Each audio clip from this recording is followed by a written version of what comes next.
Bonjour à vous, c'est Kevin, j'espère que vous allez bien. Aujourd'hui, on va voir comment apprendre le jazz en 20 minutes par jour.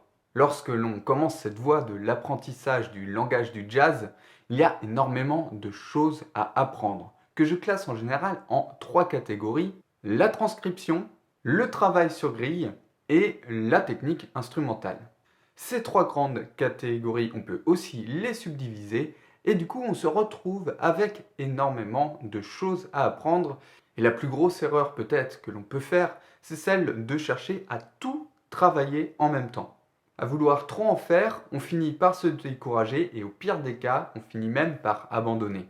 Alors je vous invite à ne pas oublier que la maîtrise d'un instrument et d'un langage musical, c'est quelque chose qui prend du temps. Je vous invite à apprécier le chemin, à savourer chaque petit progrès, et souvenez-vous que ces petits progrès cumulés dans le temps deviendront des progrès plus conséquents. Je crois que c'est Coluche qui disait qu'il faut toute une vie pour réussir du jour au lendemain. Vous l'aurez compris, ce que je vous conseille vivement de faire, c'est de travailler un tout petit peu tous les jours et de travailler sur les bonnes choses. Dans cette vidéo, je vais vous donner la séance de travail optimale pour un débutant. Le cadre de travail que je vais vous donner doit respecter 3 points pour que vous progressiez dans les meilleures conditions. Le premier point, c'est qu'il soit facile à intégrer dans votre vie. C'est pour ça que vous allez voir que vous aurez juste à bloquer 20 minutes par jour sur votre emploi du temps. Le deuxième point important, c'est de respecter la physiologie. Des instruments comme la trompette, c'est très physique et les lèvres sont des tout petits muscles qui fatiguent très vite, qui récupèrent aussi très vite, et on va prendre ce point en considération lorsque l'on va construire nos séances. Et le troisième point très important, ça va être de progresser malgré tout. En effet, on va avoir finalement peu de temps où l'on va jouer pour respecter les deux premiers points, mais par contre, ces temps où on joue, il faut vraiment qu'ils soient très efficaces, que l'on soit sûr de progresser. Voici comment je vous recommande de construire vos séances de travail lorsque vous voulez apprendre l'improvisation jazz. Cette façon de construire les choses, elle est très importante, que vous soyez tromboniste ou trompettiste. Souvenez-vous du deuxième point, on parlait de la physionomie, les lèvres fatiguent vite et récupèrent vite, donc que ce soit la trompette ou le trombone, ça fonctionne pareil. Sans plus attendre, voici comment organiser vos séances. Vous allez faire 5 minutes 3 fois où vous allez jouer. Donc 3 fois 5 minutes, vous allez jouer. Et entre les moments où vous jouez, vous allez faire 2 minutes de pause. Ce qui fait que vous allez jouer une première fois 5 minutes, puis 2 minutes de pause, puis une deuxième fois 5 minutes, à nouveau 2 minutes de pause, et une dernière fois 5 minutes. Si on fait le calcul, on joue au total 15 minutes et on aura fait 4 minutes de pause. Donc au total, on aura bloqué notre temps sur 19 minutes. Peut-être que 5 minutes, ça peut vous sembler très peu. Mais n'oubliez pas qu'en 5 minutes, vous pouvez vraiment déjà être fatigué au niveau des lèvres. Donc les 2 minutes de récupération qui viennent derrière, elles vont être très importantes. Et si pendant ces 5 minutes, vous vous concentrez sur une seule chose précise avec un objectif précis, vous allez réussir à progresser. Qu'allez-vous travailler exactement pendant ces 5 différentes minutes? Ce que je vous recommande de faire, c'est les 5 premières minutes travailler sur du relevé. Donc travaillez votre oreille en jouant des morceaux que vous aimez et amusez-vous à les relever à l'oreille. Je vais vous faire des exemples de comment procéder sur chaque exercice dans quelques instants, mais d'abord, je vous détaille les 3 étapes où vous allez jouer. Donc la première phase, comme je vous l'ai dit, travaillez votre oreille. Pour la deuxième phase, vous allez travailler sur des grilles.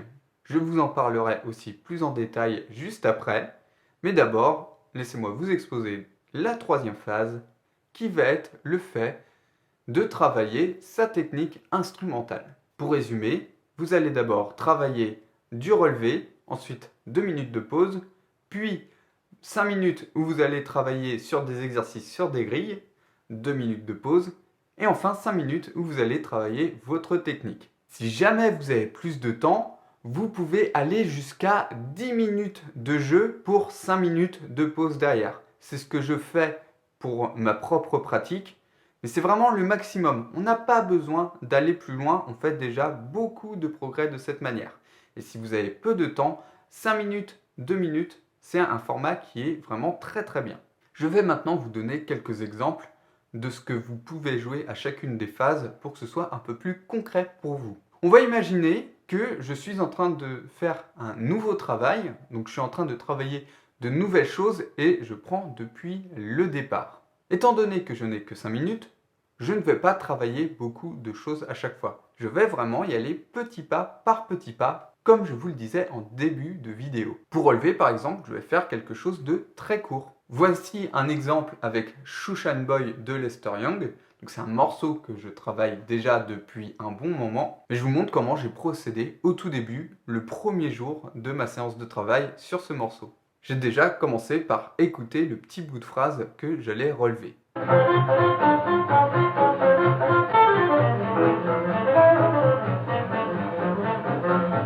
Cette première phrase est déjà très longue et on n'a pas forcément le temps de la relever lors d'une seule séance.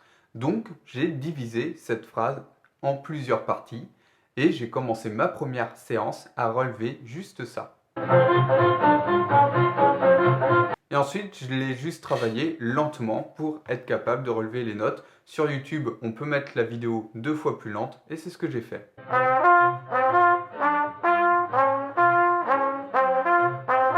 Ensuite, dans la deuxième phase de travail, on aborde donc le travail des grilles. Sur ces grilles, il y a plein d'exercices que l'on peut faire. Travailler ses arpèges, ses gammes, ce que j'appelle les voice leading ou les approches diatoniques.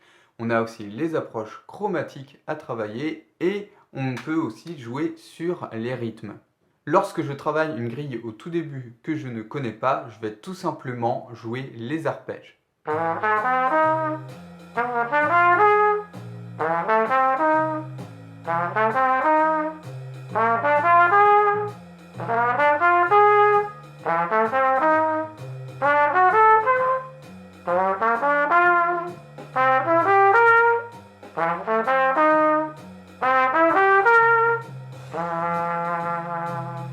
Et enfin, pour la dernière phase, je peux travailler différents exercices. Il y en a énormément que l'on peut faire pour travailler la technique. Vous en choisissez un parmi tous ceux que je peux proposer sur cette chaîne, par exemple, et vous commencez à travailler dessus. Pour cet exemple, je vais travailler sur la pentatonique de Do mineur. Comme pour les autres phases, lorsque l'on découvre un exercice, on le travaille lentement au départ.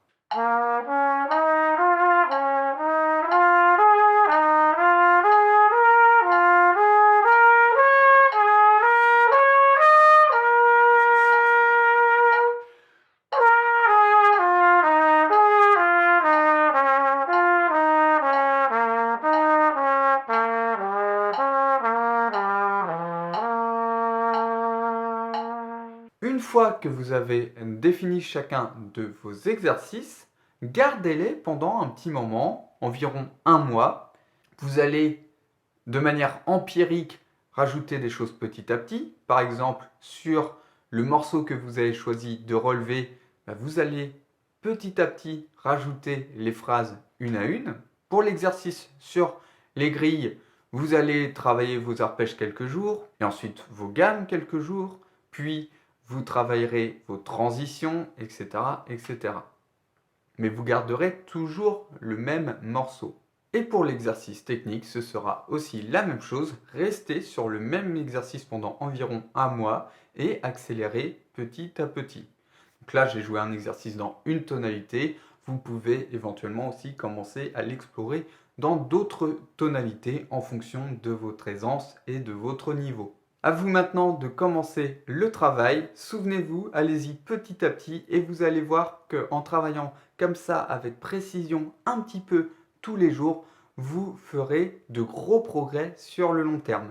Si vous voulez plus d'informations pour apprendre l'improvisation jazz, je vous invite à rejoindre le kit de démarrage de la trompette. C'est le premier lien dans la description sous cette vidéo. Vous y retrouverez notamment les ressources du jazz qui vous permettront d'en apprendre un peu plus sur cette musique. Donc cette formation est offerte, vous pouvez cliquer sur le premier lien dans la description pour la rejoindre. Je vous remercie d'avoir suivi cette vidéo et je vous dis à bientôt dans une prochaine vidéo. Ciao ciao!